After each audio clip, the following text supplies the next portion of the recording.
사도행전의 역사는 성령께서 임재하시고 성령 강림 사건을 통해서 하나님의 놀라운 공동체들이 생겨서 이 땅에 여러분이 함께 예배하고 있는 교회가 초대교회로부터 지금까지 수도 없이 많은 하나님의 역사 가운데 세워지고 있다는 것입니다. 그래서 이 베드로가 전파하는 이 사도행전의 전반에 베드로가 복음을 전하는 모습이 우리가 볼 수 있죠. 놀라운 역사입니다. 성령 행전이라고 하는 이 사도행전적 역사가 일어나고 있었는데 이제 베드로가 점점 노년이 되어가고 있는데, 여러분 우리가 나이가 들어가면서 우리 육신이 후퇴하지만 우리 속사람의 능력으로 강건해진 날들이 우리에게 늘 기다리고 있음을 여러분 믿으시길 바라는데요. 베드로는 사실 굉장히 염려가 많아졌습니다. 왜냐하면 분명히 우리가 알고 있는 예수님이 이 땅에 오신다라고 하는 거잖아요. 감람산에서 예수님이 승천하실 때 그걸 목도했던 500개 행제들이 있었는데 예수님이 이 땅에 오신다는 것을 그들은 담대하게 선포했습니다. 근데 담대하게 선포하고 직접 목도했던 베드로와 그리고 함께 있었던 사람들이 아닌 다른 사람을 통해서, 베드로나 사도들을 통해서 또는 제자들을 통해서만 들었던 사람들이, 예수를 믿고 그 안에서 구원받았던 교회의 성도들이 어느 순간부터 이상한 기류가 흐르기 시작했다는 거예요. 그게 바로 베드로후서, 이 베드로의 두 번째 서신의 3장의 내용입니다. 3장 1절의 말씀 보면, 사랑하는 자들아, 내가 이제 이 둘째 편지를 너희에게 쓰노니 이 두 편지로 너희의 진실한 마음을 일깨워 생각나게 하여. 진실한 마음으로 신앙생활을 하던 성도들이었어요. 진실한 마음으로 예수님을 기다리던 교회의 성도들이었어요. 근데 3절에 보니까 어떤 사건이 벌어졌다는 겁니다. 먼저 이것을 알지니 말세에 조롱한 자들이 와서 자기의 정욕을 따라 행하며 조롱하여. 4절의 말씀 보세요. 이르되 주께서 강림하신다는 약속이 어디 있느냐라고 합니다. 우리가 지난주에 함께 말씀을 들었지만 주님이 오심을 기다리는 교회라는 말씀을 우리가 들었지 않습니까? 세상에서는 우리가 성탄이 무엇인지를 알고 있다고 생각했지만 세상의 성탄의 의미를 깊이 모르고 있다는 것이고요. 주님의 교회의 성도들은 주님이 오심을 기다리는 성도들이라는 이야기인데, 주님의 오심은 이 땅에 다시 오실 주님을 기다린다는 이야기입니다. 근데 교회에게 첫 번째 출발부터 예수님의 탄생을 기다리기 전부터 우리는 주님 오심을 기다리는 것이 교회의 첫 번째 자리에 있다는 겁니다. 주의 강림을 첫 번째로 우리가 기다리고 있다. 그런데 오늘 베드로서의 3장에 베드로의 염려가 담겨있는 어떤 초대교회에 생겼던 문제가 뭐냐면, 그것은 주께서 강림하신다는 약속이 어디 있느냐라는 거예요. 부인하기 시작했다는 거예요. 주님 오신다고 분명히 이야기했는데 시간이 꽤 흘렀거든요. 아마 이때쯤이면 예수님께서 부활 승천하시고 난 다음 약 한 20년 이상 흘렀을 거라고 보는 겁니다. 해년마다 주님 오심을 기다리고 날마다 기다렸던 성도들에게 주님 다시 오시는 그날이 오지 않는 거예요. 그래서 시간이 지나면서 점점 그들 안에 부인하는 마음이 생기기 시작했다. 이제는 교회 안에서 엄청난 이야기를 하기 시작하는 거죠. 아니, 주님 강림하신다는 약속이 어디 있느냐라는 거예요. 오실 거야가 아니라 그게 어디 있냐? 그런 약속이 어디 있어? 여러분, 지금 주님 이 땅에 오신 지 지금 2000년이 흘렀는데요. 우리가 2000년이 흐르니까 그래, 우리 성탄을 지키지 주님 오심을 바라보는 주님 강림이 어디 있느냐라고 할 겁니다. 2000년이라는 시간이 흘렀다는 거예요. 주님 오신다는 건 주님 말씀하신 것이지 이 약속이 과연 이루어지겠느냐라는 겁니다. 어디 있느냐? 또한 지금 그 후반부에 보면 4절의 후반절, 조상들이 잔 후로부터 만물이 처음 창조될 때와 같이 그냥 있다. 우리 조상 때도 이 땅은 그대로 있었고 그 조상 때도 이 땅은 그대로 있었다. 여러분, 우리가 바라보고 있는 이 관악산 가까이 있는 산도 여러분 언제 때부터 있었을까요? 이 지역에 사람이 와서 살기 전부터 관악산은 있었습니다. 지질학자가 와서 연구하지 않아도요, 우리가 탄소 그 조사법으로 이걸 언제부터 생겼을까 조사하지 않아도 이미 이 땅에 이 산은 그대로 있었습니다. 그래서 사람들이 보기에는 눈에 보이는 대로 보니까 뭐라고 합니까? 조상들이 자녀로부터 만물이 처음 있었을 때부터 그대로 있다라는 거예요. 우리 눈에 보이는 이 자연의 세계가 그대로 있다는 거예요.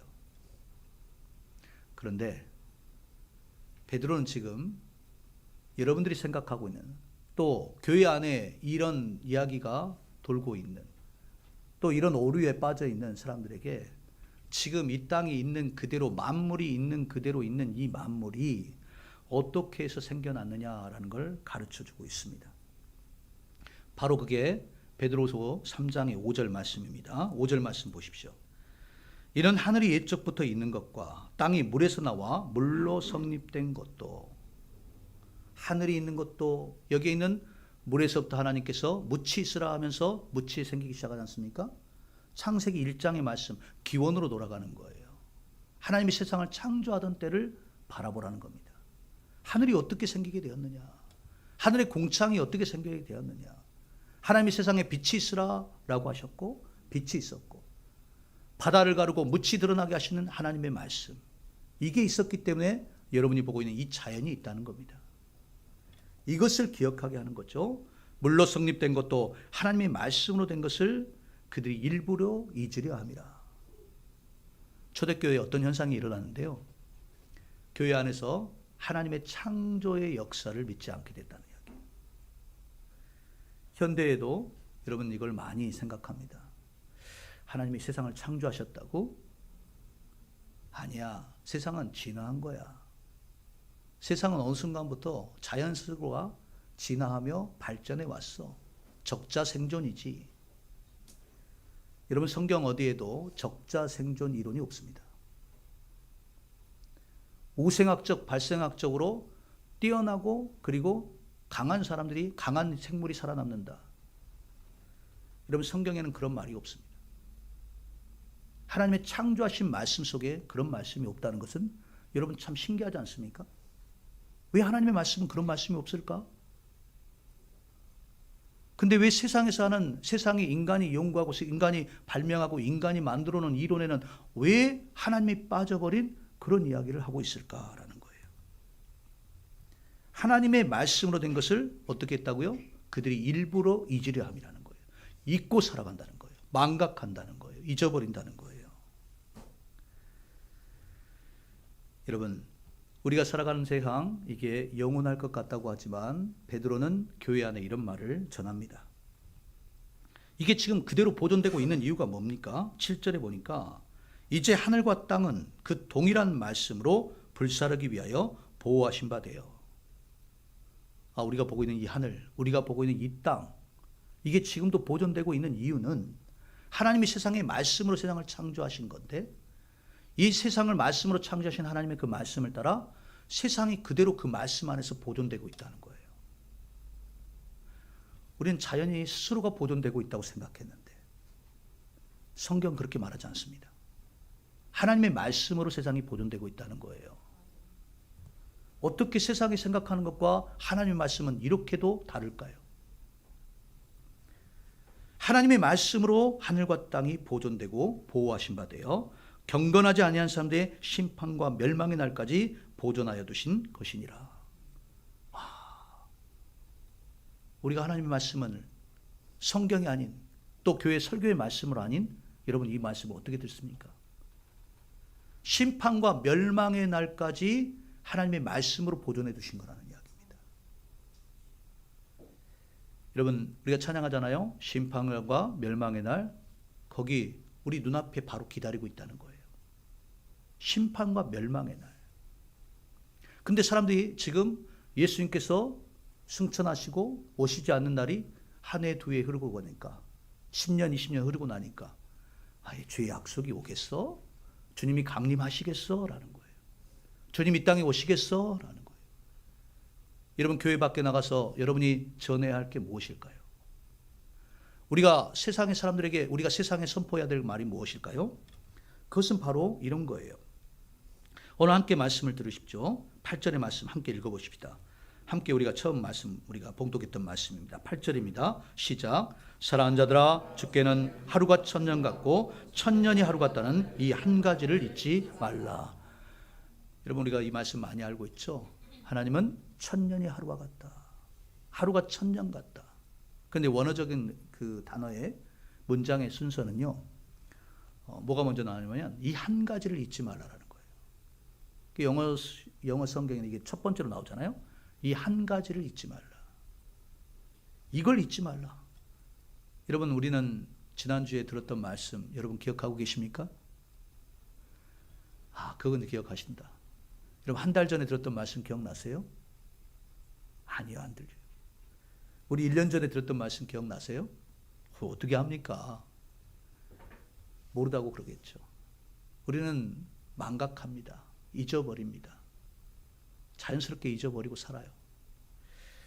자연스럽습니다. 우리는 잊는 게 너무 자연스러워. 우리가 망각하지 않는다면 여러분, 우리가 어떻게 이 땅에 우리가 잊지 않고 사는 것들 때문에 굉장히 즐거운 기억은 잊지 않고 있으면 행복하겠지만 아픈 기억, 상처, 상실, 외로움, 상처 이런 것들을 우리가 계속해서 기억난다면 여러분, 우리 밤마다 잠을 이룰 수 없을 거예요. 오늘 또 마음이 무거워서 우리가 세상에 발을 딛고 살 수가 없을 겁니다. 우리의 상실, 잃어버린 것 때문에 우리는 너무 고통스러울 거예요. 그래서 우리는 잊고 삽니다. 근데 하나님께서 우리에게 주신 말씀을 보세요. 다른 건 다 잊어도 여러분, 여기에 중요한 포인트가 있습니다. 이 한 가지를 잊지 말라는 거예요. 왜 다른 말씀인데 꼭 굳이 이 한 가지를 잊지 말라고 할까요? 여기에 정확한 주어가 하나님입니다. 하나님을 잊지 말라는 거예요. 하나님을 잊지 마십시오, 여러분. 하나님을 잊지 않는다면 여러분, 아무리 우리가 인간적인 시각에서 봤을 때 시간이 많이 흐른다 할지라도 하나님은 뭐라고요? 천년이 하루와 같습니다. 또 어떤 사람은 하루가 천년처럼 느껴집니다. 먼저 여러분에게 양해의 말씀 전합니다. 목사님이 목요일 날 3일 전이죠. 4일 전이네요.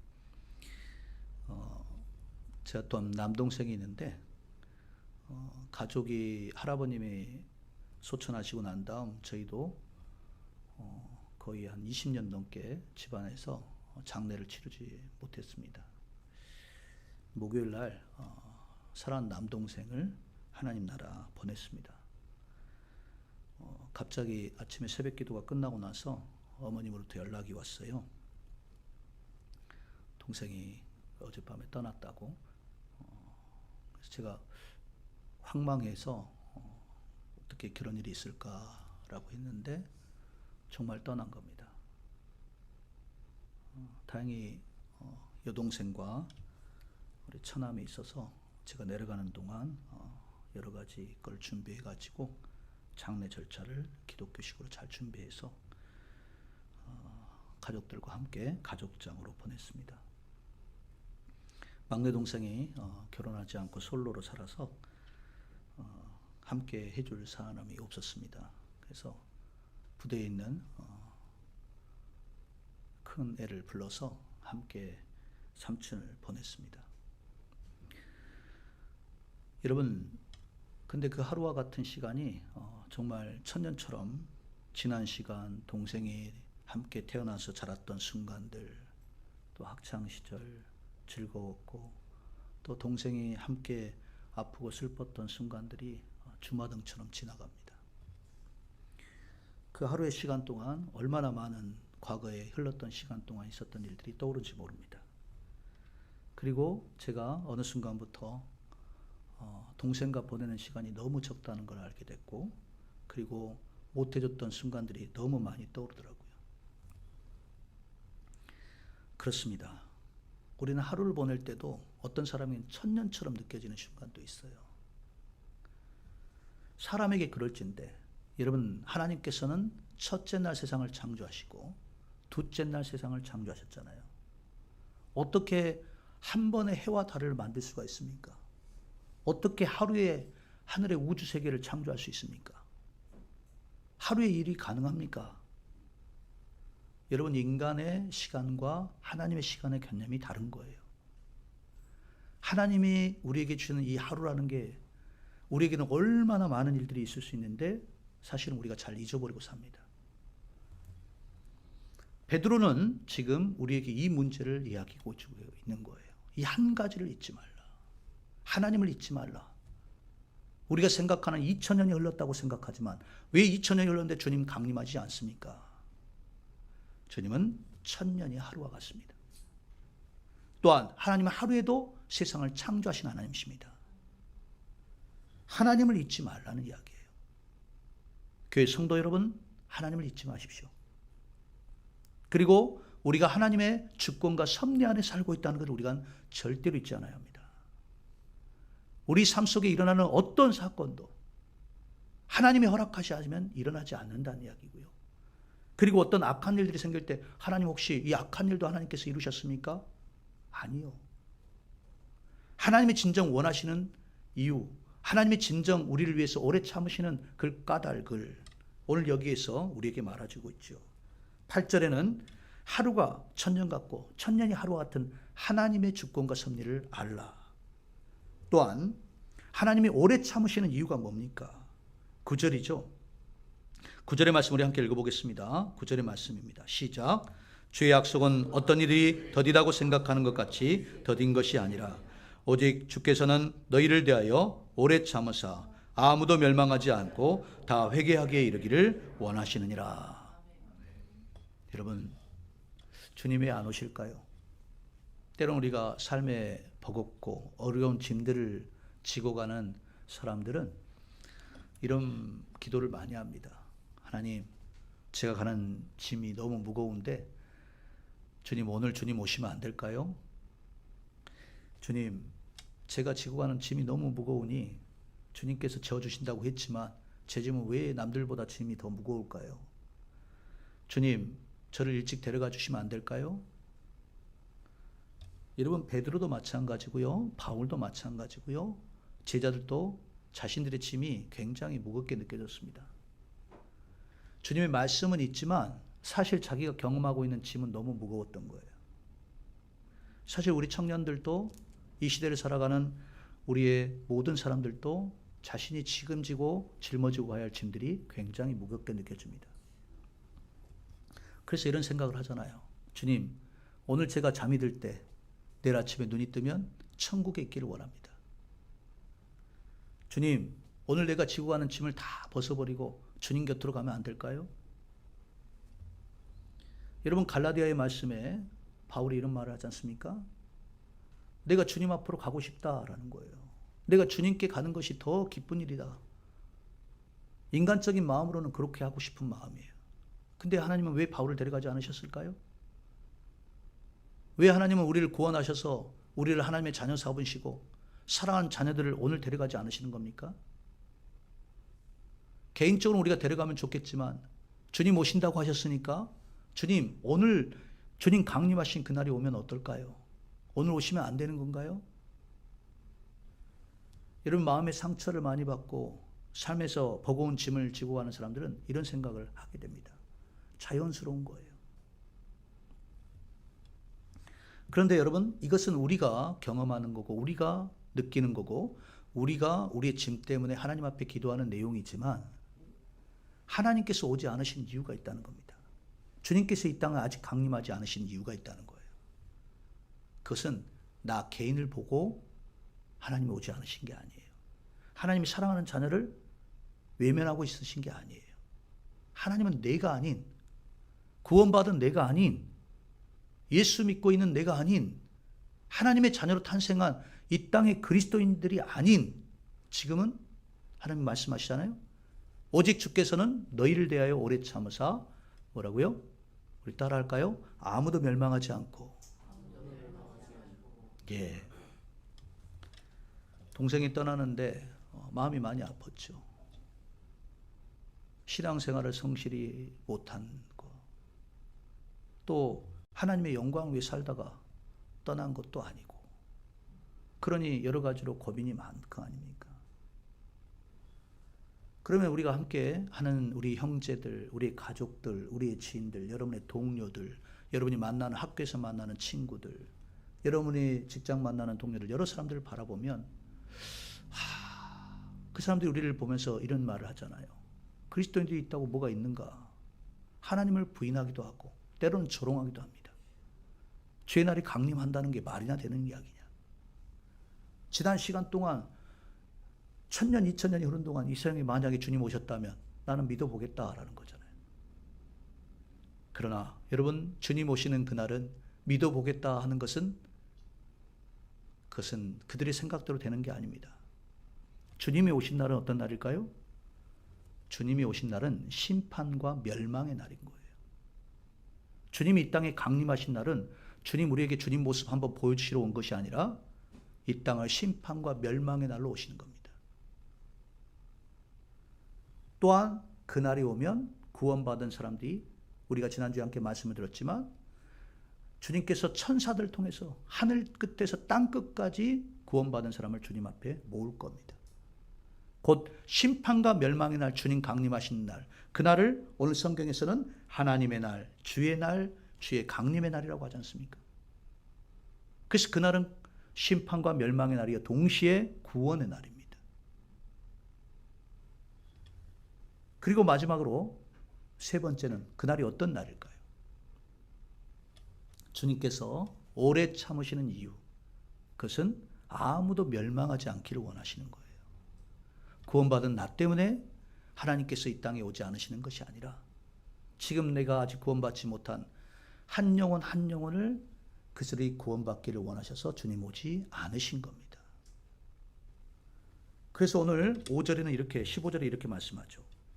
또 우리 주의 오래 참으심이 구원이 될 줄로 여기라. 주님이 아직 강림하시 않은 이유가 여기에 있군요. 긍휼히 여기는 이 땅에 있는 우리 형제들, 우리 가족들, 심판과 멸망의 날이 오기 전에 우리가 주의 구원의 날이 그들에게 임해야 되는 그런 순간들. 여러분, 그래서 가족들을 위해서 누구나 기도해야 합니다. 이 땅의 신앙인들은 철저하게 우리 가족들을 위해 기도를 해야 돼요. 아직 믿지 않는 가족들, 형제자매들 간절히 기도해야 합니다. 왜? 그날이 실제로 올 거기 때문에. 내 생각에는 더디 올 거고 내일 올 거라고 생각하지만 그날은 더디 옵니다. 근데 그렇게 하나님께서 더디 오게 하시는 오래 참으시는 이유는 모두 다 멸망받지 않고 회개에 이르러 구원받기를 원하시는 거예요. 여러분, 이건 베드로후서에 베드로가 특별히 하나님의 속성에 대해서 말하는 것이 아닙니다. 하나님께서는요, 모세에게도 이런 말씀을 주셨어요. 애굽을 치실 때 우리는 이렇게 생각을 합니다. 하나님, 애굽 사람은 다 죽어야 합니까? 하나님, 애굽 몇 사람들은 다 멸망받아야 합니까? 그런데 여러분, 출애굽기 9장에 보면 하나님께서 첫째 재앙, 둘째 재앙, 셋째 재앙, 넷째 재앙 이게 쭉 가잖아요. 그런데 그 재앙에 하나님이 이런 말씀하세요. 우리 출애굽기 9장의 5절 말씀 한번 띄워주시기 바랍니다. 우리 함께 읽어보겠습니다. 5절입니다. 시작. 여호와께서 기한을 정하여 이르시되 여호와가 내일 이 땅에서 이 일을 행하리라 하시더니, 하나님께서 지금 당장 다섯 번째 재앙, 죽음의 재앙이 임하게 하시는 것을 오늘 이 시간에 이룬 게 아니라 그들에게 내일이라는 시간에 기회를 주셨다는 이야기예요. 하나님은 애굽의 이집트 사람들에게도 그들이 구원받을 수 있는 기회를 주신 거구나라는 겁니다. 여러분, 하나님은 이 땅에 창조하신 사람들에게 수도 없이 많은 오래 참으시고 구원의 기회를 주셨어요. 아담과 하와도 마찬가지였고요. 가인과 그리고 나중에 등장하는 수많은 죄인들에게 그들에게 기회를 주셨습니다. 아무도 멸망하지 않기를 원하시는 게 하나님의 마음이에요.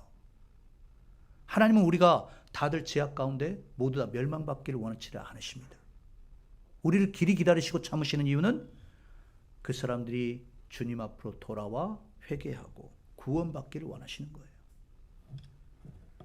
여러분, 사람들의 조롱과 사람들의 부인에 너무 거기에 여러분의 마음을 두지 마십시오. 하나님의 말씀에 두셔야 된다는 거예요. 하나님은 천년이 하루 같고 하루가 천년과 같습니다. 하나님께서 기한을 정하신 이유는 이 땅에서 모든 사람이 그 기한에 너희가 다 멸망받으라고 하는 것이 아니라, 하나님은 기한을 뒤로 미루신 것은, 오래 참으신 것은 우리에게 하나님의 구원이 임하기를 원하시는 겁니다. 여러분, 구원받은 하나님의 자녀들, 여기에서 있는 말씀을 꼭 기억하십시오. 이 한 가지를 잊지 말라. 하나님은 천년의 화로와 같다. 하나님을 잊지 말라. 반드시 하나님께서는 이 땅의 심판과 멸망의 날, 주님이 강림하신 그날이 오긴데, 그날에 지금 속히 오지 않은 이유는 주님께서 모두가 구원받기를 원하신다는 거예요. 그래서 이 땅에 구원받은 하나님의 자녀는 무엇을 바라보고 살아야 합니까? 여러분, 그날이 올 텐데요. 그날은 어떻게 옵니까? 12절에 어떤 모습으로 옵니까? 하나님의 나라에 임하기를 바라고 간절히 사모하라. 그날에 하늘이 불에 타서 풀어지고 물질이 뜨거운 불에 녹아지려니와. 여러분, 그날을 우리가 알 수 있게 된다는 거예요. 하늘이 불타고 땅의 모든 물질이 다 불에 다 흘러내릴 겁니다. 그리고 다 드러날 거라는 거예요. 그러나 13절, 우리는 그의 약속대로 의가 있는 곳인 새하늘과 새 땅을 바라보도다. 오늘 이 말씀을 여러분 정확하게 기억하셔야 합니다. 여기 보면 베드로서 3장 13절, 주님이 이 땅에 강림하신 그날, 이게 약속으로 주어져 있다는 거예요. 주님 강림은 약속입니다. 여러분, 성경을 언약의 책이라고 합니다. 구약은 옛 언약이요, 신약은 새로운 언약. 예수님이 우리에게 주신 약속인 거예요. 주님 이 땅에 오실 강림의 시간, 이걸 약속으로 주셨기 때문에 반드시 주님 오십니다. 반드시 주님 오시고요, 그의 약속대로 의가 있는 곳인, 여기에 의라고 되어 있잖아요. 여러분, 성경에서는 의라고 하는 말은 이 땅의 메시아에게만 우리가 해당되는 말입니다. 그래서 인간은 어떤 사람도 의인이 없어요. 의인은 없나니 한 사람도 없습니다. 모든 사람이 죄를 범하심에 하나님의 영광에 이르지 못한 거예요. 이 땅에 온 인류가 어떤 사람도 의인은 없어요. 그러나 의가 있는 곳인, 의라는 것은 메시아에게만 해당되는 겁니다. 그래서 예수님이 있는 곳이라는 뜻이에요. 예수님이 있는 곳인 하나님의 보좌 우편에 앉으신, 예수님이 있는 곳인 하나님의 나라, 그리고 그분이 이 땅에 강림하셔서 의로우신 주님이 이 땅에 오실 때 새 하늘과 새 땅을 창조하십니다. 이가 이사야 선지자를 통해서 우리에게 이미 알려주신 것이고, 주님이 의로우셔서 이 땅에 심판과 멸망의 날, 주님 강림하신 그날, 여러분, 주님 오셔서 이 땅에 새 하늘과 새 땅을 창조하십니다. 이거를 새 창조라고 하는 거예요. 주님이 오신 그날은 새 창조의 날이 오는 거구나. 심판과 멸망의 날, 구원의 날, 그리고 세 번째가 바로 이 땅에 새롭게 창조하신 새 하늘과 새 땅을 우리가 목도하게 될 거예요.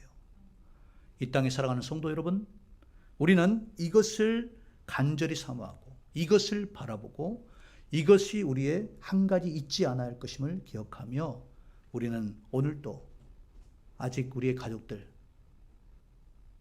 주님 앞에 놀라운 구원의 은혜를 받지 못한 사람들을 위해서 우리가 살아야 합니다.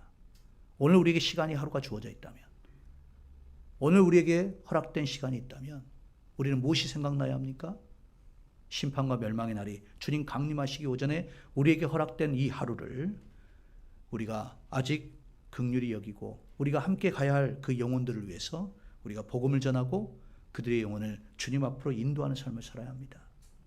내일이 우리에게 기다리고 있다면, 여러분, 오늘 하루가 주님 앞에 허락된 시간이 있다면, 그 내일의 심판의 날이 오기 전에 오늘 우리는 주님의 강림하심을 기다리며 오늘 우리에게 허락된 시간 동안 주의 구원을 위해서 일해야 된다는 이야기예요.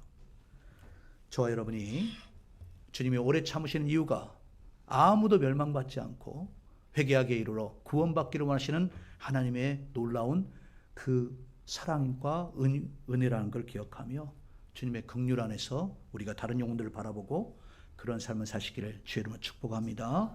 기도하겠습니다.